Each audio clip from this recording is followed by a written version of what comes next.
Bonsoir tous, comment allez-vous? Aujourd'hui, je vais t'enseigner les pronoms en français. Alors, on y va! Hoje eu vou te ensinar o pronome un em francês para você aprender de uma vez por todas, porque nesse seu caminho aí, na tua jornada do francês, de aprendizagem do francês, com certeza você já esbarrou nesse assunto, né? Imagino que você tenha dúvidas, porque quando eu ensino os meus alunos, eles ficam com dúvidas. Então, vou tentar esclarecer da melhor forma possível para você, de um jeito objetivo, prático e, uma coisa que você tem que saber é que o francês ele realmente usa isso, porque às vezes vocês ficam com medo de aprender uma coisa que não vai usar, mas o pronome "un" e o pronome "grec", sim, eles usam bastante. Então vamos lá, pra começar já dá um like nesse vídeo, compartilha, deixa o seu comentário do que você achou da aula, para incentivar o meu trabalho, d'accord? Então vamos lá. O que que acontece? No português, a gente é muito direto.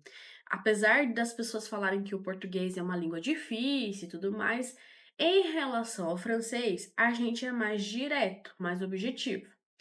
Então, imagina uma situação do tipo, alguém pergunta: "Você gosta de bolo?" O que que a gente fala? "Gosto." "Você quer uma fatia de bolo?" "Sim." E acabou. Mensagem, enviada, mensagem recebida, pronto.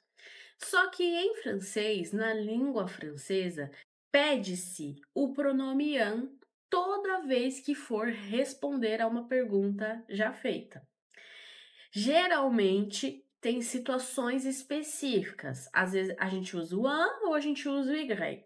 Num outro vídeo eu falo sobre o pronome "grec", que ajuda bastante também, mas hoje eu vou te dar alguns exemplos em relação ao pronome "un". Ele serve e aí é super contraditório isso, né, mas ele serve para evitar repetições. Por exemplo: "Vous mangez du gâteau?" "Oui." Para o brasileiro já estaria compreendido a mensagem, né, só que o francês é "Oui, j'en mange." "Oui, j'en veux." "Oui, j'en achète." "Oui, j'en" tudo com esse "j'en". Na cabeça do francês, se não tivesse esse "j'en", teria que ter alguma coisa, então: "Je ne mange pas gâteau." "Oui, je mange du gâteau." Então, na cabeça deles, para evitar a repetição do "du gâteau", eles usam o pronome "un".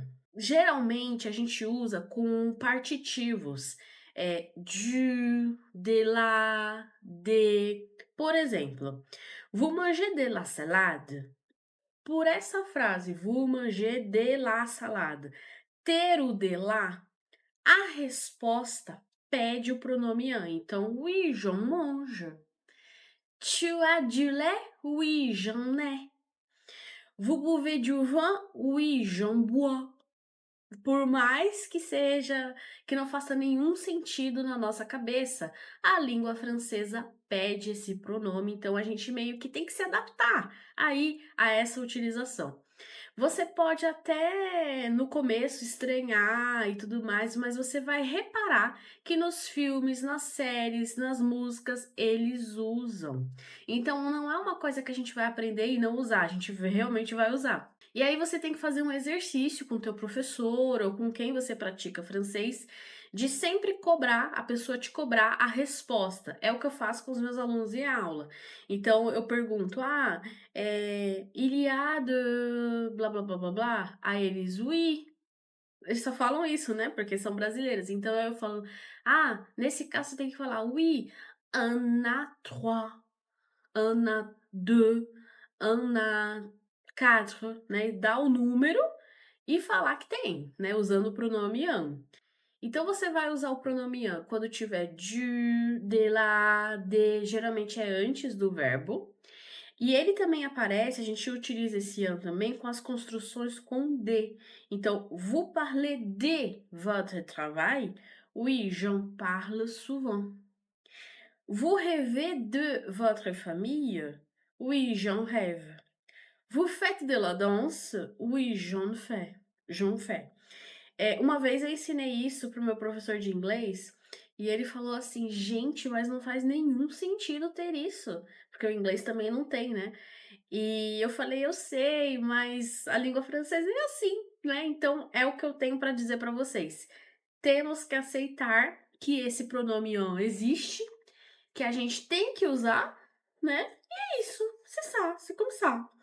E aí, outro exemplo, ó: "Est-ce qu'il y a de la salade? Oui, il y en a beaucoup. Est-ce qu'il y a du beurre? Oui, il y en a un peu". No dia a dia eles: "Ah oui, j'en ai". Ah non, mais on en a. Vira um monte de liaison, né, junto, é bem difícil essa daí. J'en ai, elle a 2. Você tem que ficar praticando e prestando atenção em tudo que você ouve, fala e tudo mais, ok? Bom, minha sugestão, eu amo passar a lição para os meus alunos, né? Eles já até sabem. A minha sugestão é que você pegue esse livro aqui na internet e faça o exercício dele. Começa com ele, depois vai para coisas mais elaboradas. O que não falta são exercícios na internet para praticar tudo isso e espero ter ajudado, d'accord? On se parle, merci!